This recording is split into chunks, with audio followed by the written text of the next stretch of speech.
Hi, I'm Dialogues, and welcome to Book 101.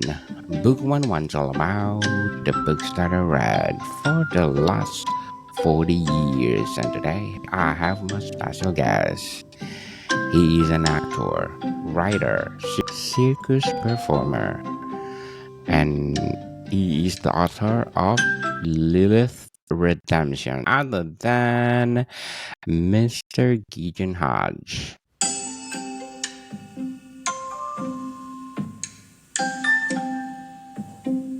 Welcome to Book 101, Mr. Gideon.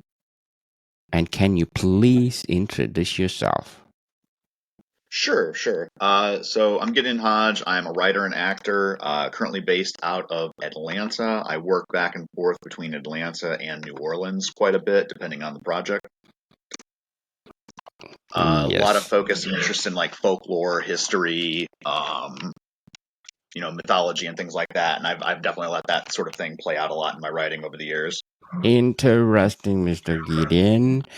So, can you tell us, being an author, you are also an actor? Can you tell us about that? So being an author and an actor is kind of like living on both ends of the social scale. Actors, you're supposed to be very extroverted, you're supposed to be very, out there in the public eye, interacting with people a lot. Author, complete opposite. You're locked in a room by yourself, quiet, just, living off of coffee and broken dreams for, months on end as you're trying to get the next manuscript together. Oh, yes. So, what do you think the big difference of being an actor and an author? I'm having taught workshops in both, I've had to look at this a little differently. I would say an actor has to focus outward, and a writer needs to focus inward. So, the simplest terms, and don't get me wrong, like writers should definitely be observing the world around them and be, making, taking notes about how people speak, about, social interactions and things like that. All these things will make you a better writer and an actor.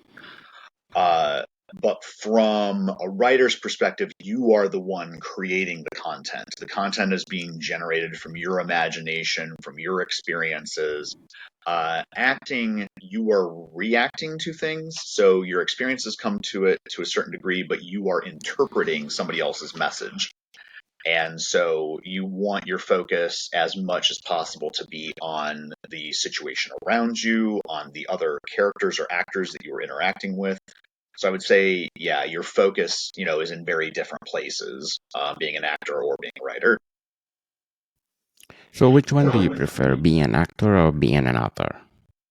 Mm, that is a tough one. I guess it depends on the day. If I'm in a more energetic mood, I definitely want to be out and playing around and playing a character with other people, getting to meet other actors and things like that. If it's a rainy day and I'm just nursing some coffee or some hot tea, that's my writing days, if that makes sense. I mean, I definitely, have to shift gears depending on what's needed of me at the time. But yeah, I would say it depends on the day, but whatever is needed of me, that's what I'm going to try to give.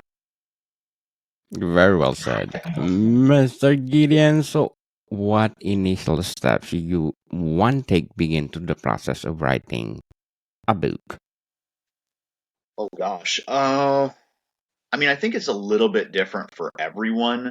For me, I tend to think of the place first, and I know I'm a little off from other writers that I know. I think most writers tend to think of the character first, you know, or the predicament. I tend to think of the setting. So I think of where is this taking place, and then I kind of work backwards from there. So I'll figure out my setting, then I figure out my characters. I figure out, okay, who can play around here, and then over time, the struggle, the conflict kind of manifests organically, in my opinion, because people have needs, people have wants. And so the struggles or the goals of those characters starts to move the story. Well said, Mr. Gideon. So, how important is the outlining before diving into writing the first draft? I am probably not the best person to answer that because I do it a little backwards. So I start writing first and then I do an outline. And then I will basically compare my notes with the outline. I'm probably doing it the long way around, if I'm being honest. I would say if I was suggesting this to a newer writer, I would probably suggest get your outline first, but sometimes I don't feel like I know the story well enough until I've written a few chapters, until I've written numerous scenes, and then I'm like, okay, this is who these people are, this is the world that I'm in, because the tone will be different, and then based on my own observations of what I've already written, that informs me better on the outlining process. Interesting. So, how does one choose the right setting of your story and why it is important? How do I choose a specific story, or how did I choose this story for Lilith's Redemption? Both. Hmm. All right, so how to choose a story. I'm not sure if I've ever really chosen a story. Like I've never sat down and say, okay, I'm going to write about this. The ideas just kind of pop into my head over time, and then the ones that stick, the ones that don't go away, those are the ones that I sit and write more of. Um, you know, I have piles of notebooks that just absolutely drive my wife crazy because they're just stuffed into every nook and cranny of the house I can get away with. But I'm constantly writing down scenes, concepts, and characters, and then as something manifests into a larger story or it just kind of sticks with me, I'm like, I need to tell this story. So, for instance, Lilith's Redemption. So that's a nice dovetail into how I wrote Lilith's Redemption. Lilith's Redemption, I had run across some literature in like some video games and some fantasy stories, and I felt like they just never really did Lilith justice. Being somebody that's heavily into mythology like I am, I had read a lot of the stories about Lilith, about her story, and I felt like no one was really telling that story. People were making her kind of a one-dimensional bad guy, a demon, a vampire, and she's so much more than that. Uh, when you go into the mythos, in the mythos, she's kind of the first sorcerer. So if you follow, certain hermetic texts, learning somebody's true name, like a spirit or a demon's true name, gives you power over them. In the stories, Lilith, and this is the mythology. This isn't even my book. In the mythology, Lilith learns the true name of God, and that is the only time that I've ever seen that written down of a human being learning the true name of God and having a certain degree of control over him. That would be considered heretical in a lot of belief systems. So there was, I mean, that alone sets Lilith apart. Then you have her being the only human to leave, the Garden of Eden before the fall. So she has her own life and adventures in the lands beyond before, before the exodus of Adam and Eve from Eden. Then, she has these hordes of demonic children. She is created to be this boogeyman by the Middle Ages.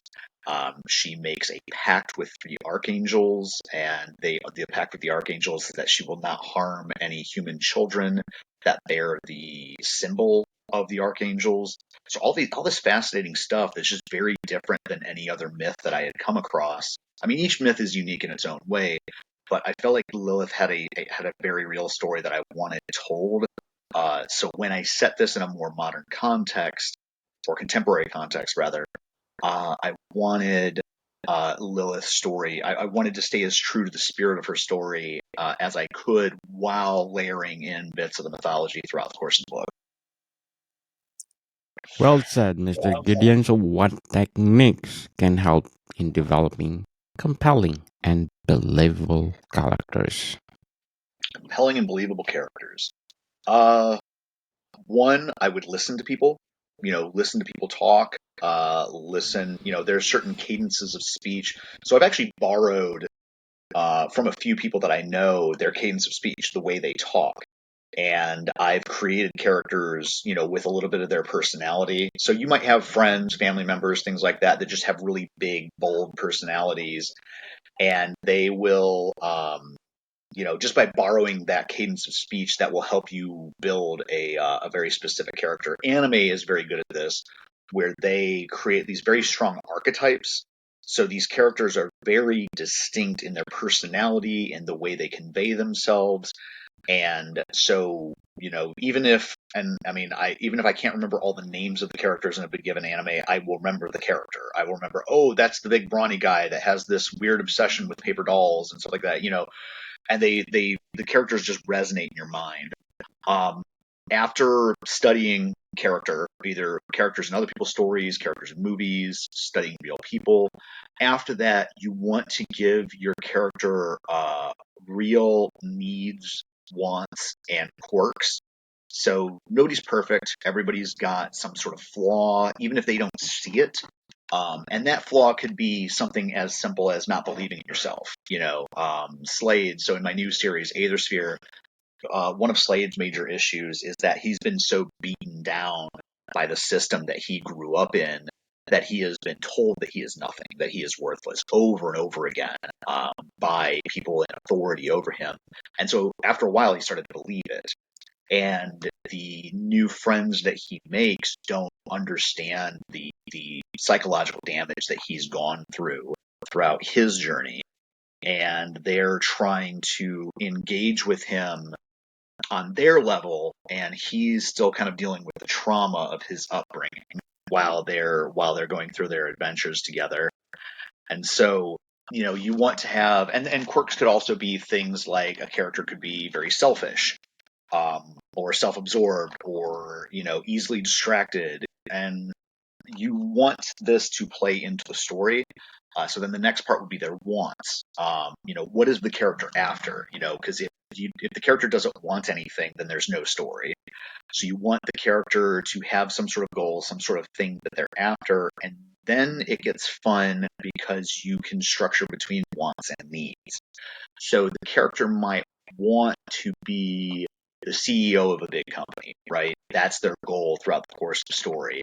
But their need is to establish genuine human connection. And so while they're chasing their wants, they start they start accomplishing the need instead. And a need they might not even necessarily know that is there. And that's why a lot of times, especially in comedies, the character will not achieve the goal that they wanted, but they will achieve the goal that they needed. And so this inner development happens that they probably weren't even aware of, or, towards the like 2/3 into the story, the goal shifts where the character is like, I was after this one thing. I wanted this star restaurant. I wanted this, high end job or whatever. And then they realize that this person they've fallen in love with and this new like family that they've developed throughout the course of the story is way more important to them.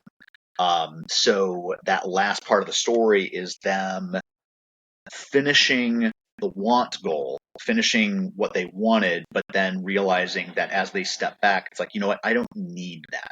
I need this other thing that I found along the way, and that is much more important to me. And you see that play a lot in the really good stories, comedies. A lot of Disney films have this.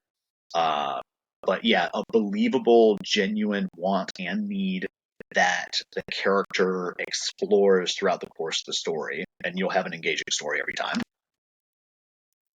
Very well said, Mr. Gideon. But before we Thank go you. on, I want to shout out my ranking tops in the last 30 days according to Apple chart, because in Bolivia I got number 2 on the Apple chart, Pakistan at number 8, All Nigeria right. at number 12, Bhutan at 14, United Arab Emirates at 16, Jamaica at 56, Cameroon at 76, Cambodia at 140, and a lot more.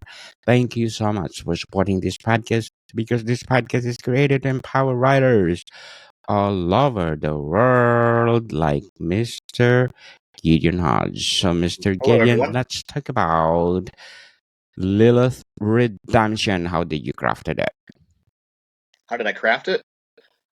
So I Yes. went into mythology first. I spent probably about a year and a half just finding any text I could on her. I actually was doing the research for this back in the early 2000s, so it wasn't just like a simple Google search back then.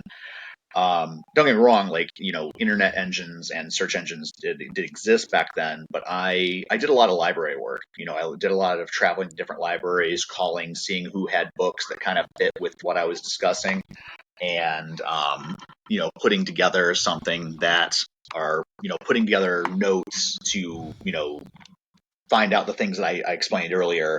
The to put together the mythos.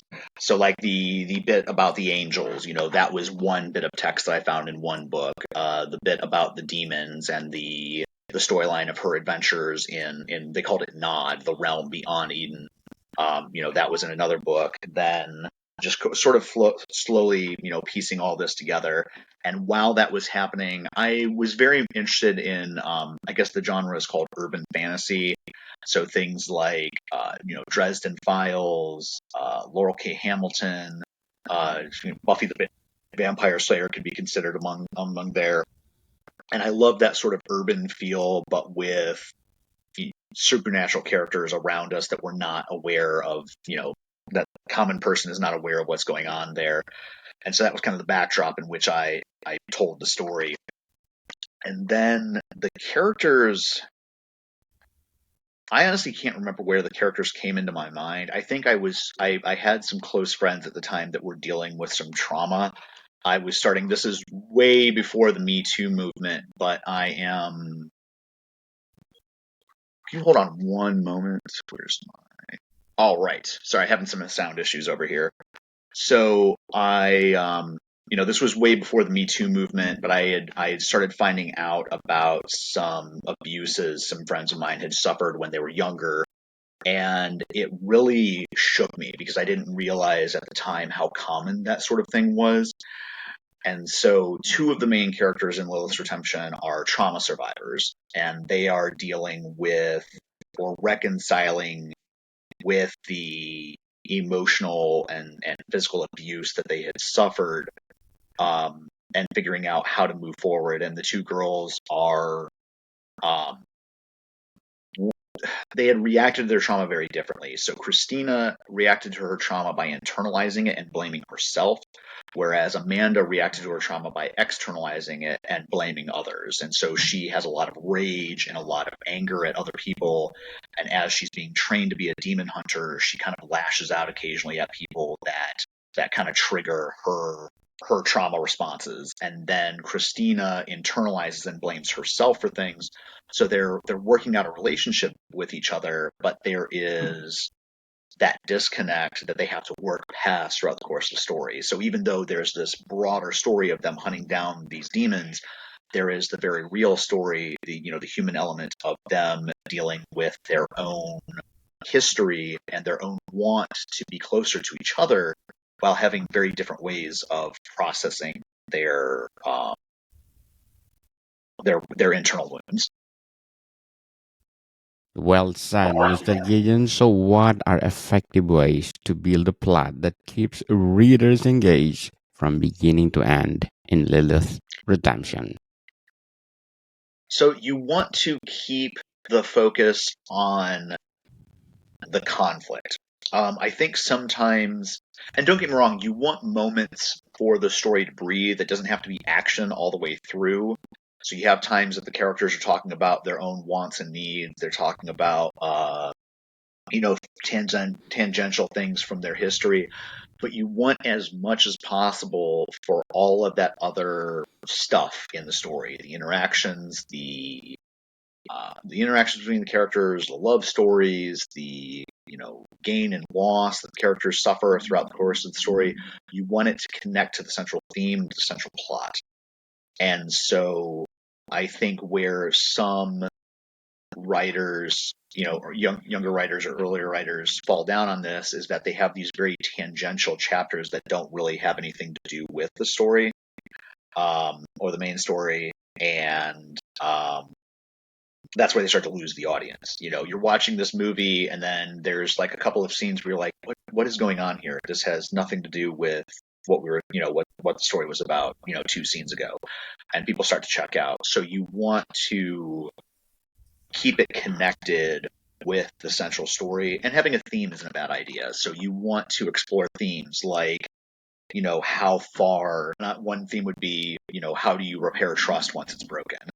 Another theme would be what is the extent of the bonds of loyalty? And so the things that happen throughout the story test that theme, and you're playing with that theme throughout the course of the story, and that kind of becomes like a glue or even a rubber band that helps pull everything back together for the central plot. And plot and story they hold hands, but they're not necessarily the same thing. So plot is going to be your sequence of events. So if you're taking like a Tolkien or a classical fantasy, the plot is the evil witch, lord, demigod, whoever has their thing that they're doing, and the characters are all working to keep that evil person from succeeding. But the story is the relationship between those characters. So in Lord of the Rings, the story is Frodo's struggle with the ring. The plot is all this stuff dealing with Sauron and Saruman and these big armies, but the story is about this one small person that is struggling with the temptation of the ring and trust, because they have to figure out, can I trust the people around me to get this ring where it needs to be, or are they going to try to take it like Boromir does?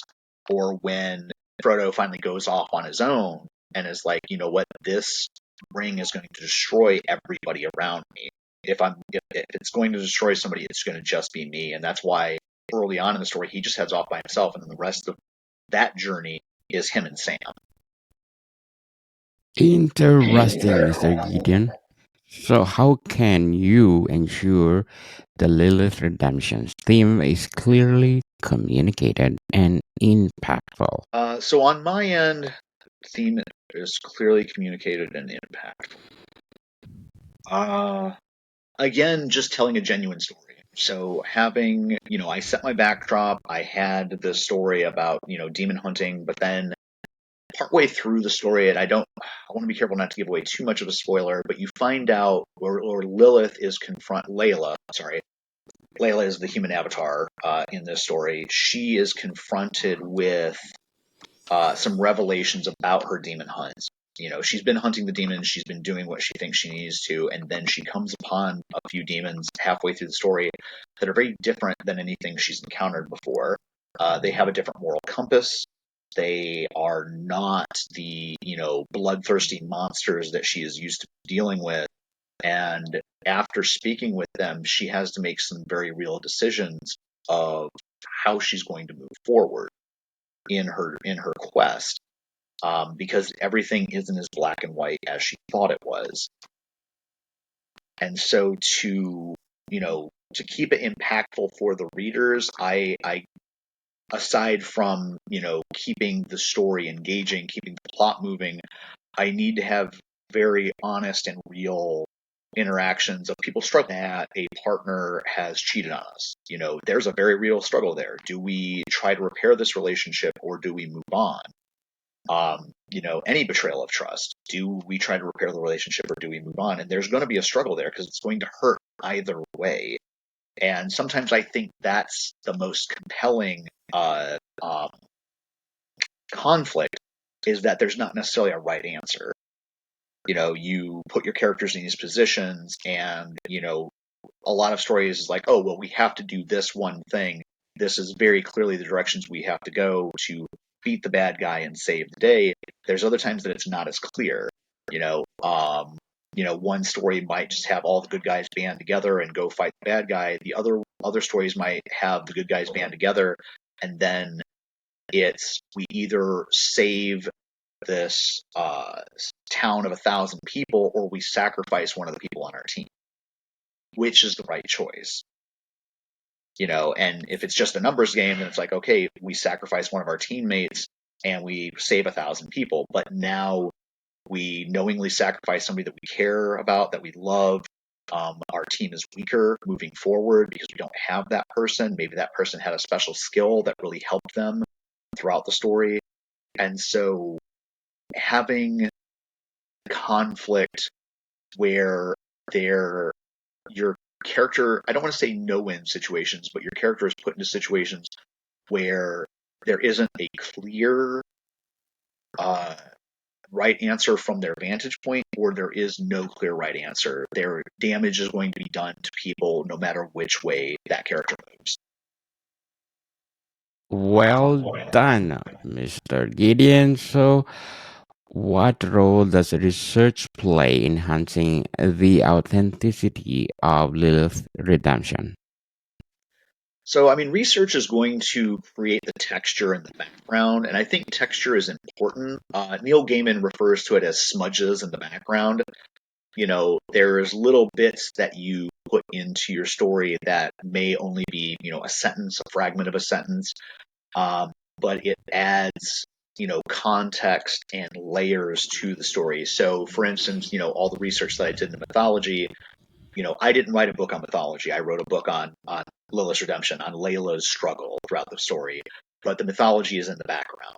So everything that's going on in the story has that mythology as its backdrop, and so that plays a role in it. And the fun thing with mythology is that you are able to give this sort of grandiose backdrop that the characters, even though they're 25, 27 years old, 30 years old, that they are engaging in a conflict that is thousands of years old, that is so far beyond them, but that there's huge repercussions, that they are dealing with events that are far bigger than they are. And that definitely helped me lay the context. Plus, it was fun. I enjoy researching. I might be a little odd in that regard. I took a different route than my contemporaries in college. I knew a lot of people that were getting creative writing and English degrees, which I don't see anything wrong with that, but I went a different route. I decided to get a history degree. I wanted to have a large store of stories to pull from. And so that way, whenever I sit down to write, I'm thinking about the history of the place. I'm thinking about, special events that, are catalysts for change throughout the course of the story or throughout the history of that world.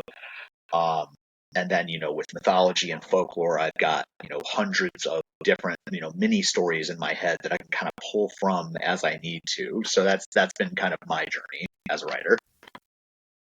Yes, interesting journey of writing, Mr. Gideon. But before we go on, I'm inviting you to listen to my other podcast, Food 101, our fourth season with Chef Alessandro, one of the best executive chef in one of the five-star restaurants in downtown Toronto. So please do listen Oh, to our definitely. I latest love food. episode. We talk about Parmigiana, people. Parmigiana, one of the trademark Yep. of Italian cuisine. Not only one, but 13 volumes, people. Food 101 Volume 1 Oh, wow. Basics until 13 is only the books that you need to create a delicious food. Available on Amazon and leading online bookstores worldwide. So, Mr. Gideon, this is not your latest book, Lilith Redemption. My apologies. So, let's talk about last. All So, right. You want to shoot for Lilith Friday? Redemption, what do you think the best highlight?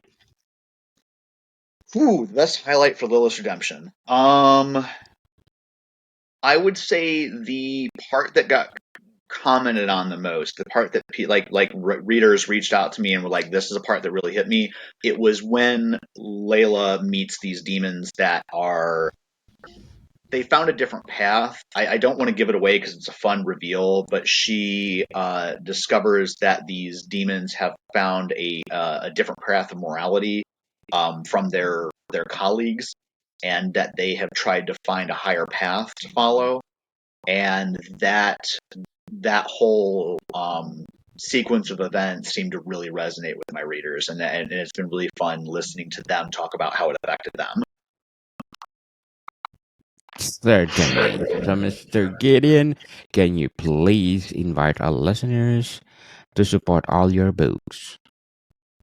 Oh, sure, yes. So Lilith's Redemption is under the name Gideon Hodge, and then my My other books are Kazmer the Cat, Kazimer. That one's under the pen name of Nicholas Baxter, as well as Aethersphere, which is the beginning of a steampunk fantasy series, broad sweeping world there. A lot of history and things like that, as we talked about. The second book of that comes out later this year. I decided to create a secondary pen name because my acting and my first book, Lilith's Redemption, are not really child appropriate. Some violent themes in there, and I've been in a wide range of films, and not all of them child appropriate. So when I decided I was going to be writing for children, I wanted to have a name that kind of distinguished that. So if you pick up a Nicholas Baxter book, that's safe for kids. If you pick up a Gideon Hodge book, I would say maybe 15 and up for that. And thank you for sharing to the world your talents and being a writer or being an actor. So, Mr. Gideon, thank you for your time. Thank you so much for having me.